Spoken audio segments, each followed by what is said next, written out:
নবম এবং দশম শ্রেণীর সকল শিক্ষার্থী, আসসালামু আলাইকুম। কেমন আছো তোমরা? আশা করছি তোমরা সবাই ভালো আছো। সিপিএসসিএম কর্তৃক আয়োজিত অনলাইন ক্লাসে সবাইকে স্বাগত জানাচ্ছি। আমি Sabiha Rahman, cantonment public school ও কলেজ মোমেনশাহীর সহকারী শিক্ষক বাংলা। আজকে নবম এবং দশম শ্রেণীর বাংলা প্রথম পত্র বিষয় নিয়ে আলোচনা করব। দেখো, এখানে একটা ছবি এসেছে। ছবিতে লেখা কি? গীতাঞ্জলি এবং রবীন্দ্রনাথ ঠাকুরের লেখা। আর এখানে আরেকটি ছবি আছে, সেখানে দেখা যাচ্ছে যে একটা কিশোরী মেয়ে বই পড়ছে। তার মানে তোমরা আজকে বুঝতেই পারছো, তোমাদের জন্য আজকে আমার আলোচনার বিষয় হচ্ছে প্রমথ চৌধুরীর লেখা বই পড়া প্রবন্ধটি। এই প্রবন্ধটি পড়ে তোমরা লেখক পরিচিতি সংক্ষেপে বলতে পারবে, নতুন শব্দের অর্থ বলতে পারবে, সাহিত্য চর্চার প্রয়োজনীয়তা ব্যাখ্যা করতে পারবে, লাইব্রেরির সার্থকতা বিশ্লেষণ করতে পারবে। শুরুতেই লেখক পরিচিতি সম্পর্কে কিছুটা বলে নেওয়া যাক, কারণ প্রমথ চৌধুরী কি ছিলেন, কেমন ছিলেন, তার জন্মসাল কত, সেসব সম্পর্কে আমাদের কিছুটা ধারণা থাকা প্রয়োজন। জন্ম 1868 সালে যশোরে। 1890 সালে কলকাতা বিশ্ববিদ্যালয় থেকে ইংরেজি সাহিত্যে প্রথম শ্রেণীতে এমএ ডিগ্রি লাভ করেন এবং পরে ব্যারিস্টারি পড়ার জন্য তিনি বিলাত যান। তার সম্পাদিত সবুজপত্র পত্রিকায় তিনি বাংলা সাহিত্যে চলিত ভাষারীতি প্রবর্তনে অগ্রণী ভূমিকা পালন করেন। এখানে সবুজপত্র পত্রিকাটা প্রকাশিত হয়েছিল 1914 সালে। মূলত এই পত্রিকার মাধ্যমেই চলিত ভাষারীতি চর্চা শুরু হয়। তার সাহিত্যিক ছদ্মনাম বীরবল।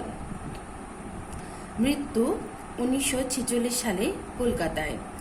এই যে ছবিটা দেখতে পাচ্ছ, এই ছবিটা হচ্ছে প্রমথ চৌধুরীর, যিনি আমাদের আজকের এই বই পড়া প্রবন্ধটি লিখেছেন। যেহেতু আমরা জন্মসাল জানলাম, পড়লাম, এখন তোমাদের আমি কোশ্চেন করতেই পারি যে লেখকের জন্মসাল কত। উত্তর হবে 1868 সাল।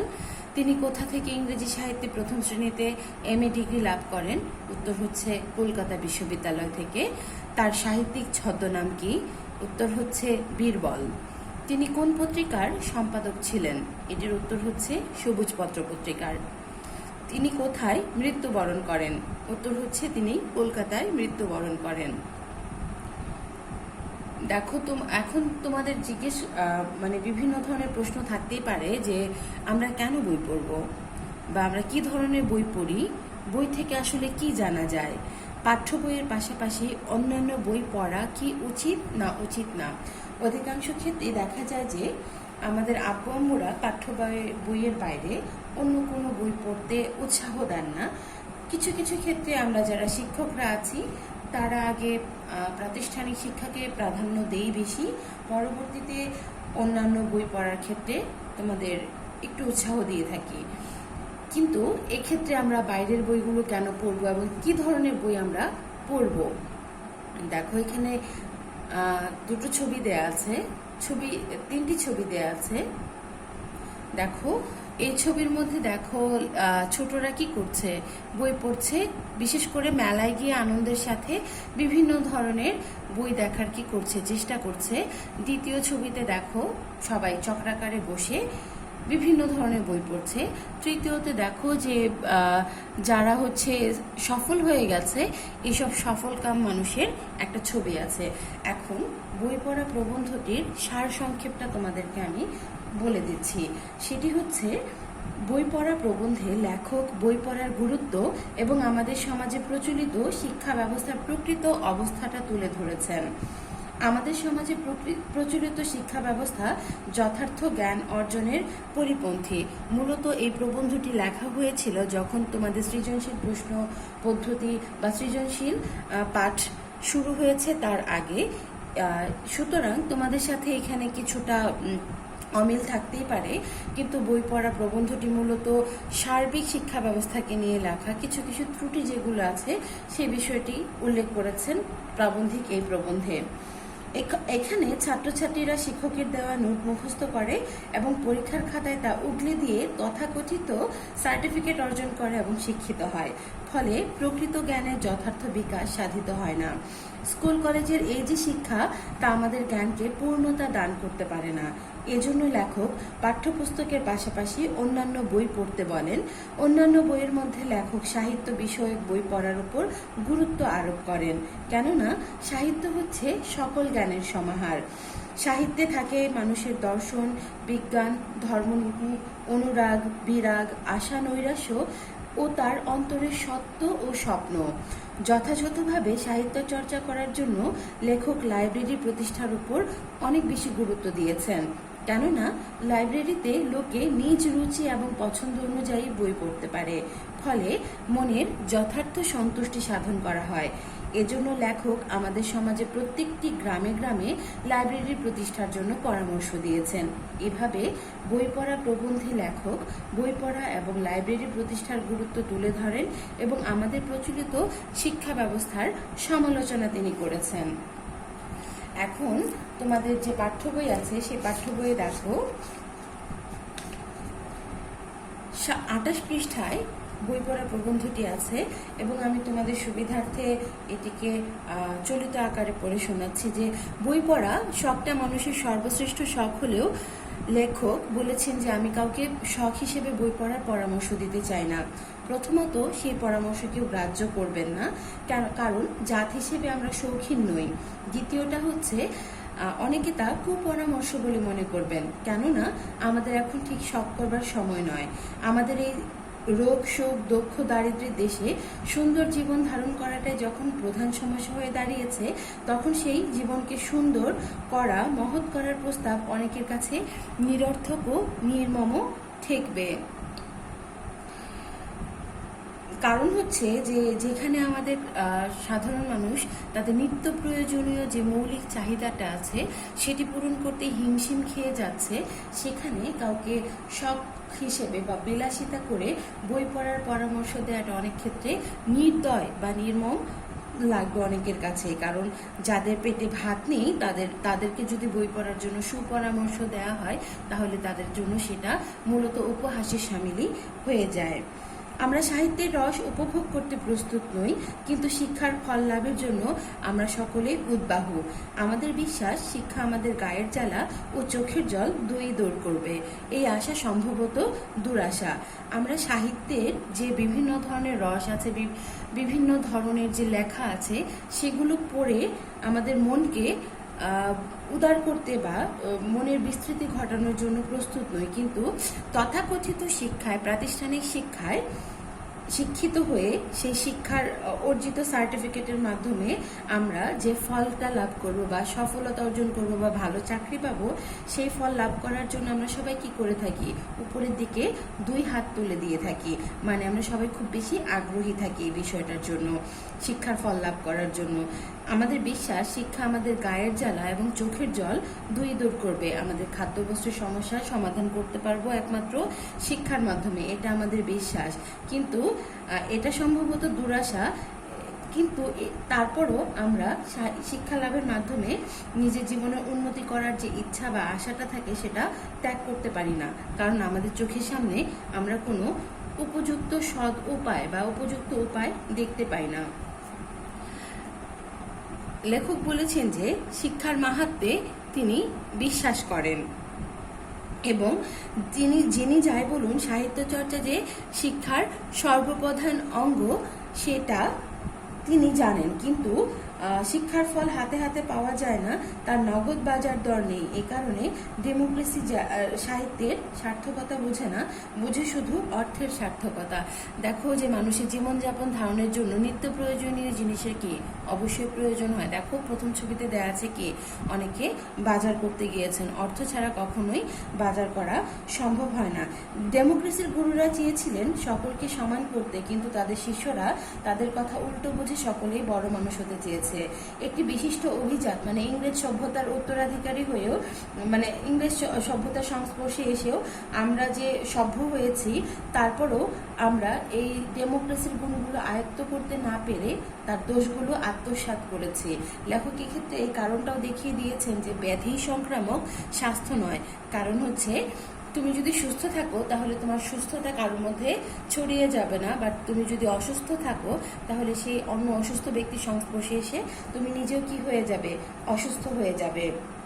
আমাদের শিক্ষিত সমাজের যে লোভী দৃষ্টি সেটা অর্থ উপার্জনের উপরেই পড়ে রয়েছে। এজন্য তারা সাহিত্য চর্চার মাধ্যমে যে সুফল লাভ করা যায় সে বিষয়ে সন্দেহ পোষণ করেন।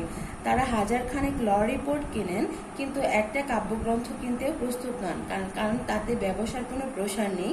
নজির বা উদাহরণ না আওড়ে কবিতা আবৃত্তি করলে মামলায় হেরে যেতে হবে, এ কথাটা উকিলরা সবাই জানেন। কিন্তু যে কথা জজে শোনে না সে কথারও যে মূল্য নেই, এটা মনে করাটাই হচ্ছে পেশাদার হিসেবে উকিলদের মহাভ্রান্তি। জ্ঞানের ভান্ডার যে ধনের ভান্ডার নয় এ কথাও প্রত্যক্ষ, কারণ এটি সত্য। কিন্তু সমান প্রত্যক্ষ না হলেও সমান সত্য যে এ যুগে যে জাতির যত বেশি জ্ঞান ভান্ডার শূন্য সে জাতি তত বেশি অর্থ উপার্জনের ক্ষেত্রেও পিছিয়ে থাকে, যাকে বলা হচ্ছে ধনের ভারেও ভবানী, মানে ধন শূন্য হয়ে থাকে। তারপর যে জাতি মনে বড় নয় সে জাতি জ্ঞানেও বড় নয়। কেননা অর্থ সৃষ্টি যেরকম জ্ঞানের উপর নির্ভর করে ঠিক তেমনিভাবে জ্ঞানের সৃষ্টিও মনের উপর নির্ভর করে। মানুষের মনকে সরল সচল সরাগ সমৃদ্ধ করার ভার আজকের দিনে সাহিত্যের উপর ন্যস্ত হয়েছে, কারণ সাহিত্য ছাড়া অন্য কোনো কিছু মানুষের মনকে এতটা উদার বা বিস্তৃত করতে পারে না। বলা হয়েছে যে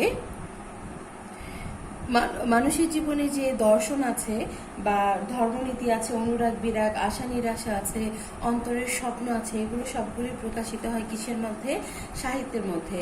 এবং মানুষের মন হচ্ছে একটা ভগ্নাংশ। পুরো মানুষের মনের সাক্ষাৎ পাওয়া যায় শুধুমাত্র সাহিত্যে। দর্শন বিজ্ঞান ইত্যাদিকে তুলনা করা হয়েছে গঙ্গা নদীতে যে জলটা আছে সেই জল যদি তোলা হয় তার সাথে, আর পূর্ণ গঙ্গায় অবগাহন করাকে বোঝাচ্ছে যে সাহিত্যের মধ্যে যে জীবনের বিভিন্ন দিকগুলো আছে সেটা, মানে সাহিত্য পাঠের মাধ্যমে আমরা সম্পূর্ণ অংশটুকুই বুঝতে পারি। এই জন্য বলেছে যে সেই গঙ্গাতে অবগাহন করেই আমরা আমাদের সকল পাপ মুক্ত হব।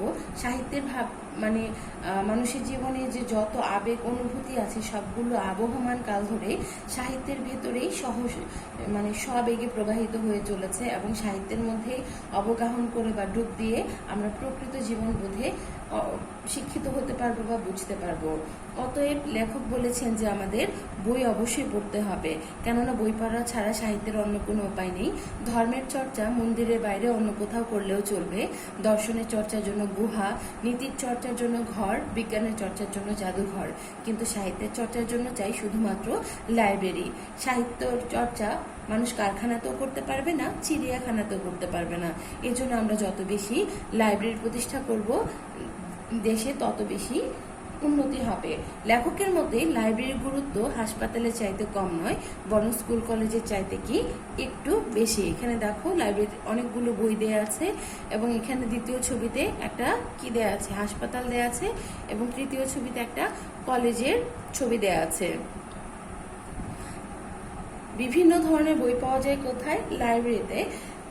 লেখক যে হাসপাতালের চাইতে লাইব্রেরিকে সার্থকতা দান করেছেন, স্কুল কলেজের চাইতে বেশি বলেছেন, এই কথা শুনে অনেকেই চমকে যাবেন, কেউ কেউ আবার হেসে উঠবেন, লেখক এটা জানেন। কিন্তু লেখক বলেছেন যে তিনি রসিকতা করছেন না, অদ্ভুত কথা বলছেন না। যদি এই বিষয়ে বিভিন্ন মানুষের মতামত যে আমার মতামতের সাথে মিলবে না সে বিষয়ে আমি সম্পূর্ণ সচেতন। অতএব আমি যে কথা বলেছি সে কথার কৈফিয়ত দিতে আমি বাধ্য। আমি যে বলেছি যে লাইব্রেরির স্থান হাসপাতালের চাইতে কোনো অংশে কম নয় এবং স্কুল কলেজের চাইতে বেশি, সেটির পক্ষে যুক্তি আমি যেটি দাঁড় করাচ্ছি সেটি যদি আপনাদের কাছে গ্রহণযোগ্য না হয় তাহলে সেটা আপনারা রসিকতা হিসেবে গ্রহণ করবেন। লেখক বলেছেন যে শিক্ষা কেউ কাউকে দিতে পারে না, সুশিক্ষিত লোক মাত্র কি স্বশিক্ষিত। আজকের বাজারে বিদ্যাদাতার যেরকম অভাব নেই, এমনকি দাতা কর্ণেরও কোনো অভাব নেই। এজন্য আমাদের ছেলেদেরকে আমরা তাদের দ্বারস্থ করেও কি মনে করি যে এই বিশ্বাস করি যে সেখানে তারা এতটাই বিদ্যা অর্জন করবে যে সেই বিদ্যার দ্বারা তারা যে সার্টিফিকেট অর্জন করবে সেটির মাধ্যমে তারা বাকি জীবন আরামে কাটিয়ে দিতে পারবে। কিন্তু এই বিশ্বাস নিতান্ত অমূলক, কারণ মানুষের মনের দানটা হচ্ছে গ্রহণ সাপেক্ষ। পড়ালেখা ঠিক কতটুকু আমি অর্জন করতে পারবো ততটুকুই হচ্ছে আমি গ্রহণ করতে পারবো। অথচ আমরা যারা শিক্ষকরা তোমাদেরকে পড়াই, কিন্তু তোমাদের কতটুকু গ্রহণযোগ্যতা আছে সেটি আমরা চিন্তা না করে আমরা সবসময় আমরা কতটুকু জানি সেটি মূলত পড়িয়ে থাকি। এই কথাটাই বলেছেন লেখক এই প্রবন্ধে। এই সত্য ভুলে গেলে আমরা বুঝতাম যে শিক্ষকের দান করা মানে শিক্ষকের সার্থকতা শিক্ষাদান করায় নয়, ছাত্রকে সেই শিক্ষাটা অর্জন করতে সক্ষম করায়। শিক্ষক ছাত্রকে শিক্ষার পথ দেখিয়ে দিতে পারেন, তার মনে কৌতূহলের সৃষ্টি করতে পারেন, তার বুদ্ধিবৃত্তিকে জাগিয়ে তুলতে পারেন, মনোরাজ্যে বিভিন্ন ঐশ্বর্যের সন্ধান দিতে পারেন। কারণ একজন শিক্ষক বুঝতে পারেন তার ছাত্রটি ঠিক কোন দিকে আগ্রহ রয়েছে, সেই আগ্রহের উদ্রেক করে তার জ্ঞানের পিপাসাকে জ্বলন্ত করতে পারেন একজন শিক্ষক। এর চেয়ে বেশি আর কিছুই পারেন না। যিনি যথার্থ গুরু তিনি শিষ্যর আত্মাকে উদ্বোধিত করেন এবং তার অন্তর্নিহিত যে শক্তিটি আছে সেই শক্তিটাকে জাগিয়ে তোলেন। এই শক্তির ফলে শিষ্য বা শিক্ষার্থী নিজের মন নিজের মতো করে গড়ে তোলে, নিজের ইচ্ছা অনুযায়ী বিদ্যা অর্জন করতে পারে। কারণ বিদ্যা সাধনা শিষ্যকে নিজে অর্জন করতে হয়। গুরু উত্তর সাধক, মানে হচ্ছে গিয়ে গুরু হচ্ছে পথ প্রদর্শক মাত্র। কারণ যখন একজন শিক্ষক ক্লাসে বিভিন্ন মনীষীদের সাফল্য গাথা, রোমাঞ্চকর অভিযান, আধুনিক বিজ্ঞান, মহাবিশ্ব, বিভিন্ন দেশের ইতিহাস, সংস্কৃতি, তথ্য প্রযুক্তি, খেলাধুলা, গণিতের ধাঁধা প্রভৃতি নিয়ে যখন আলোচনা করবেন, তখন এক একজন শিক্ষার্থী তার আগ্রহের বিষয়টা খুঁজে পাবে এবং সে অনুযায়ী কি করতে পারে, সে অনুযায়ী বিদ্যা অর্জন করতে পারে। কিন্তু আমাদের স্কুল কলেজের শিক্ষা পদ্ধতি সম্পূর্ণ উল্টো। দেখো, বাচ্চাদের কাঁধে অনেকগুলো বই রয়েছে ব্যাগের ভিতরে এবং এখানে শিক্ষার্থীরা পরীক্ষার পড়ছে। তার মানে হচ্ছে এখানে আমাদের স্কুল কলেজের শিক্ষা পদ্ধতি যে উল্টা আছে সেই বিষয়টি বোঝানো হয়েছে যে এখানে শিক্ষার্থীদের বিদ্যা গেলানো হয়, যা পরীক্ষার হলে উগলে দেয়, ফলে শিক্ষার্থীদের বাস্তব জীবনে কোনো কার্যকর ভূমিকা রাখে না। কারণ একটা সময় ছিল যে সময়ে শিক্ষার্থীদের শুধুমাত্র শিক্ষক প্রদত্ত নোট মুখস্থ করাটাই এবং সেই নোট লিখে আসার ফলে তার ফলাফল ভালো হওয়া খারাপ হওয়া নির্ভর করত। স্কুল কলেজে যে বিদ্যা গেলানো হয় তা তারা হজম করতে পারে না। এর ফলে শিক্ষার্থীরা শারীরিক এবং মানসিক বদ হজমে বা মন্দাগ্নিতে জীর্ণ শীর্ণ হয়ে কলেজ থেকে বের হয়ে আসে। একটা জানাশোনা উদাহরণের সাহায্যে ব্যাপারটা পরিষ্কার করেছেন লেখক। এখানে বলেছেন যে আমাদের সমাজে অনেক মা আছেন যারা শিশু সন্তানকে বারবার বেশি বেশি করে দুধ খাওয়ানো ক্ষেত্রেই মনে করেন যে এতে শিশুর স্বাস্থ্যটা ভালো হবে এবং শিশুর জন্য উপকার হবে। কিন্তু মারা এটা ভুলে যান যে শিশুর স্বাস্থ্য ঠিক তখনই ভালো হবে যখন সে হজম করতে পারবে। কিন্তু যখনই শিশু খেতে আপত্তি করে তখনই মা জোর জবরদস্তি করে খাওয়ান এবং শিশু কি করে সেটা কিন্তু উগলে দেয় বা বমি করে দেয়। শেষে যখন শিশু না করে তখন মা তাকে মাথা খাও আরেক ঢোক বলে বারবার খাওয়ানোর চেষ্টা করেন। মায়ের ইচ্ছা যে এখানে অনেক বেশি ভালো বা সন্তানের মঙ্গল কামনায় এই কাজটি করেছেন সেই ক্ষেত্রে কোনো সন্দেহ নেই। কিন্তু ওই যে জোর করে খাওয়ানোর বিষয়ে ছেলে আরো মৃত্যুর সম্ভাবনাটাকে তিনি বাড়িয়ে তোলেন, আরো অসুস্থতার সম্ভাবনাকে বাড়িয়ে তোলেন। আমাদের শিক্ষা পদ্ধতি ঠিক একই ধরনের। মা যেমন জোর করে শিশুকে খাওয়ান, হজম করতে পারুক আর না পারুক সে বিষয়টা চিন্তা করেন না, ঠিক তেমনি স্কুল কলেজে শিক্ষকরা যে নোটগুলো প্রদান করেন সেটি ছাত্ররা ঠিকভাবে গ্রহণ করতে পারে না বা তাদের যতটুকু অর্জন করা সম্ভব হয় তার চেয়ে অনেক বেশি বিদ্যা গেলানো হয়। এর জন্য ছাত্রদের সুস্থ স্বাভাবিক যে সৃজনশীলতা আছে সেই সৃজনশীলতাটা কি হয়, ব্যাহত হয় এবং তাদের মনের মৃত্যু হয়। লেখক এখানে বলেছেন যে দেহের মৃত্যু রেজিস্টারে রাখা হয়, আত্মার মৃত্যুর রেজিস্টার হয় না। তার মানে তাদের সৃজনশীলতা যে নষ্ট হয় এই সৃজনশীলতা নষ্ট হওয়াটাকে বলা হচ্ছে গিয়ে তার আত্মার মৃত্যু। কিন্তু আমরা এই আত্মার অপমৃত্যুতে ভীত হওয়া দূরের কথা ও আনন্দিত হয়ে উঠি। আমরা ভাবি যে যত ছেলে পাশ করছে তত বেশি শিক্ষার বিস্তার হচ্ছে। পাশ করা এবং শিক্ষিত হওয়া যে এক বস্তু নয় এই সত্যটা স্বীকার করতে আমরা কুণ্ঠিত হই।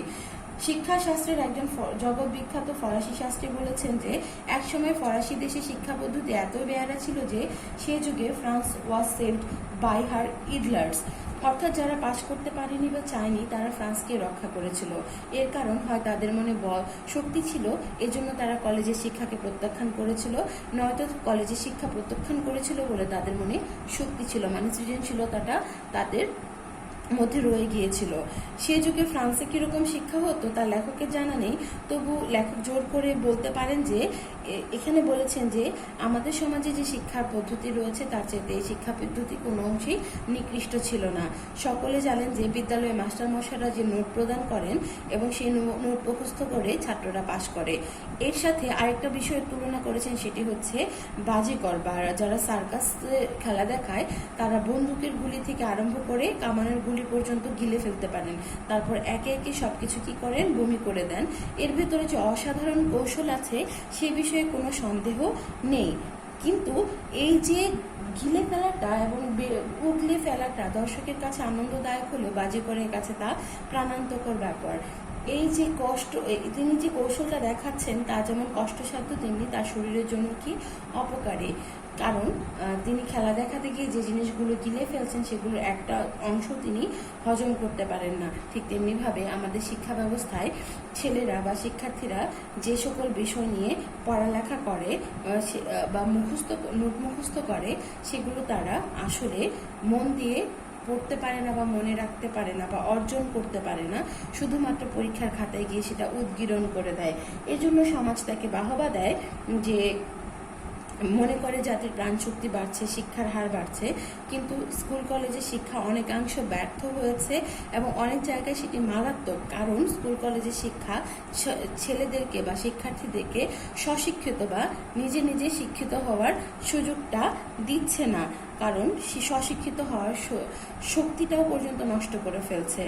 আমাদের এই শিক্ষা পদ্ধতিতে শিক্ষা অর্জন করে যে যুবক বের হয়ে আসে তার কোনো সৃজনশীলতা থাকে না, কিন্তু সৌভাগ্যের বিষয় হচ্ছে এই কঠিন নিষ্পেষণের মধ্য থেকেও এই শিক্ষা পদ্ধতি তাদের মনকে জখম করলেও কিছু কিছু শিক্ষার্থীকে একেবারে মেরে ফেলতে পারে না।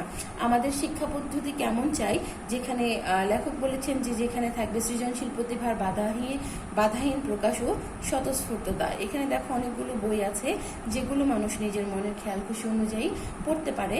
লেখকের মতে এই স্বতঃস্ফূর্ততা শিক্ষার্থীরা লাভ করতে পারবে বই পড়ার মধ্য দিয়ে। বিভিন্ন ধরনের বই শিক্ষার্থীদের মনোজগৎ ও অন্তর্চক্ষুকে প্রসারিত করবে, দেশপ্রেমিক ও বিবেকবান মানুষে পরিণত করবে। লেখক বলেছেন যে তিনি লাইব্রেরিকে স্কুল কলেজের উপর স্থান দিয়েছেন যে এই কারণে যে এখানে মানুষ নিজের ইচ্ছায় খুশি মনে স্বশিক্ষিত হওয়ার সুযোগ পায়, কারণ প্রতিটি লোক স্বীয় শক্তি ও রুচি অনুসারে নিজের মনকে নিজের চেষ্টায় আত্মাকে কি করতে পারে, জ্ঞানের রাজ্যে নিয়ে যেতে পারে। স্কুল কলেজে বর্তমানে আমাদের যে অপকার করছে সে অপকার প্রতিকারের জন্য শুধু নগরে নয় গ্রামে গ্রামে কি করেছেন, লাইব্রেরি প্রতিষ্ঠা করার কথা বলেছেন। দেখো স্বশিক্ষিত মানে নিজে নিজে শিক্ষিত, এখানে কাজী নজরুল ইসলাম, তারপর হচ্ছে Maxim Gorky, Benjamin Franklin, Ernest Hemingway এবং লিওনার্দো দা ভিঞ্চির কথা বলা হয়েছে, যারা নিজেরাই স্বশিক্ষিত হয়েছিলেন প্রাতিষ্ঠানিক শিক্ষার বাইরে।